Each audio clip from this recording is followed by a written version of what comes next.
రేపొద్దున్న సైంటిస్ట్ ఒక పెద్ద అనౌన్స్‌మెంట్ చేశారనుకోండి. యూఎఫ్ఓ గురించి కాదు, ఏలియన్ సిగ్నల్ గురించి కాదు, లేదంటే ఫస్ట్ కాంటాక్ట్ గురించి కాదు. ఎవిడెన్స్ దొరికిందని చెప్పారనుకోండి. సంథింగ్ స్ట్రేంజ్ ఎప్పుడో ఒక ఏలియన్ ఆబ్జెక్ట్ చాలా ఇయర్స్ ముందు మన సోలార్ సిస్టమ్‌లోకి ఎంటర్ అయిందని చెప్పారనుకోండి. ఇప్పుడు క్వెషన్ ఏంటంటే హ్యుమానిటీ అది నమ్ముతదా?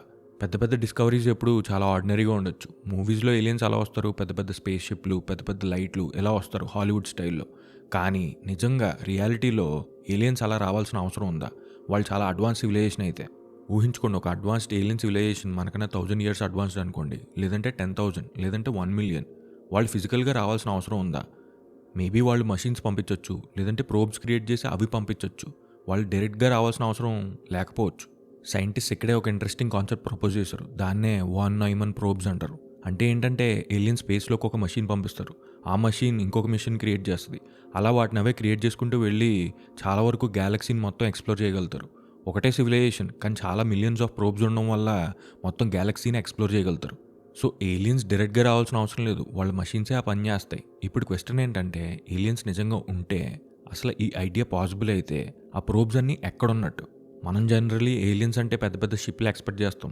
కానీ నిజానికి ఈ ప్రోబ్స్ మీటర్స్‌లో ఉండొచ్చు. లేదంటే సెంటీమీటర్స్, లేదంటే ఇంకా తక్కువ అయి ఉండొచ్చు. సో, అది మనకి కనబడతదా? కనబడకపోవచ్చు. ఎవిడెన్స్ దొరకనంత మాత్రాన ఏదీ లేనట్టు కాదు. సైంటిస్ట్ చాలా ఇంటర్‌స్టెల్లార్ ఆబ్జెక్ట్స్ అబ్జర్వ్ చేశారు. అంటే యాస్ట్రాయిడ్స్ గానీ, కామెట్స్ గానీ మోస్ట్ లైక్లీ అవి న్యాచురల్. కానీ నిజానికి ఒక ఆర్టిఫిషియల్ ఆబ్జెక్ట్ అంటే ఏలియన్స్ క్రియేట్ చేసింది మన సోలార్ సిస్టమ్‌లోకి ఎంటర్ అయిందనుకోండి. అది సైంటిస్ట్‌కి దొరికితే అసలు దాన్ని మనం రికగ్నైజ్ చేయగలుగుతామా? అంటే మూన్ మీద ఒక చిన్న ప్రోబ్ ఉందనుకోండి. అది సైలెంట్‌గా మనల్ని అబ్జర్వ్ చేస్తుంది. అలా వెయిట్ చేస్తూ వాచ్ చేస్తుందనుకోండి. దాన్ని మనం రాయి అనుకుంటామా? లేదంటే అది ఏలియన్ ప్రోబ్ అనుకుంటామా? అదసలు మనకు దొరుకుతదా? చాలా సార్లు మనం ఎక్స్‌పెక్ట్ చేయని దాని కోసం వెతకడం చాలా కష్టం. హిస్టరీలో కూడా ఇదే జరిగింది. మనం కొన్ని చూసాం. దాని మీనింగ్ అర్థం కాలేదు. కానీ చాలా ఇయర్స్ తర్వాత వాటి ఇంపార్టెన్స్ రియలైజ్ అయ్యాం.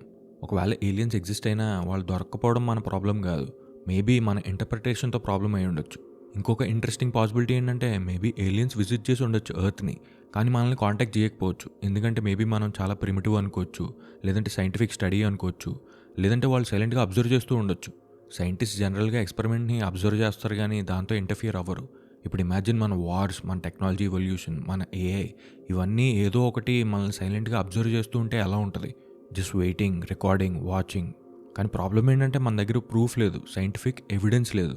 అందుకే ఈ టాపిక్ మిస్టీరియస్‌గా ఉంటది. ఏలియన్స్ ఉన్నారని మన దగ్గర కన్ఫర్మేషన్ లేదు. అలాని పాసిబిలిటీని ఇగ్నోర్ చేయలేము. యూనివర్స్ చాలా చాలా పాతది. అందులో జరిగే వింతలు మనం అసలు ఇమాజిన్ కూడా చేసుకోలేకపోవచ్చు. మేబీ ఏలియన్స్ ఎర్త్ మీదకి రాలేదు. మనకి దగ్గరికి కూడా రాలేదు. మేబీ యూనివర్స్ మొత్తంలో మన ఒక్కళ్ళమే ఉన్నాము. కానీ ఒకవేళ ఏలియన్స్ ఉండి మనకంటే చాలా అడ్వాన్స్డ్ అయితే థౌసండ్స్ ఆఫ్ ఇయర్స్, అప్పుడు అసలు వాళ్ళు ఎర్త్ మీదకి రాలేదని మనం కాన్ఫిడెంట్‌గా అస్సలు చెప్పలేము. మనం రోజు స్కైని చూస్తాం. ఎవిడెన్స్ కోసం చూస్తాము. ఆన్సర్స్ కోసం చూస్తాము. సిగ్నల్స్ కోసం చూస్తాము. ప్రతిసారి ఇదే క్వెషన్ అడుగుతాం. ఏలియన్స్ ఎప్పుడొస్తారని. మేబీ మనం రాంగ్ క్వెషన్ అడుగుతున్నామేమో. మేబీ రైట్ క్వెషన్ ఒకవేళ వాళ్ళు ఆల్రెడీ వచ్చుంటే అప్పుడెలా ఉంటదని. డిస్టర్బింగ్ పాసిబిలిటీ ఏంటంటే ఏలియన్స్ ఎప్పుడొస్తారని కాదు. ఒకవేళ వాళ్ళు ఆల్రెడీ వచ్చుంటే అప్పుడెలా ఉంటదని. నెక్స్ట్ ఎపిసోడ్‌లో ఇంకా డీపర్ క్వెషన్స్ చూద్దాం. Until next episode, keep questioning.